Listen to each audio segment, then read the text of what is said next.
ఏమిటి అశోకవనంలో సీతాదేవిలా ఎందుకు ఏడుస్తున్నావు? ఏమిటి ఎందుకు ఏడుస్తున్నానో నాకు తెలుసు, నాకు తెలుసని మీకు తెలుసు. ఏమిటా తిక్క మాటలు? ఎందుకు ఏడుస్తున్నావు చెప్పు. నీ కష్టం నాతో కాకపోతే ఇంకెవరితో చెప్పుకుంటావు చెప్పు. అకాల వర్షంలా ఈ అకాల దుఃఖం ఎందుకేమిటి? ఏం చెప్పమంటారు?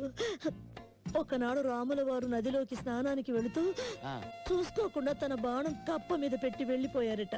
ఆ బాణం బరువుకి కప్ప విలవిల్లాడిపోయిందట.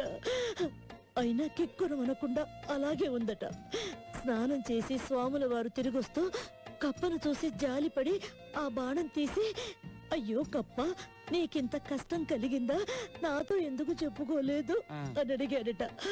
అప్పుడు ఆ కప్ప, స్వామి, నాకెవరైనా కష్టం కలిగిస్తే రామా రామా అని నిన్ను ప్రార్థించేదాన్ని, కానీ నువ్వే నాకు కష్టం కలిగిస్తే నేనెవరితో మొరపెట్టుకోనయ్యా.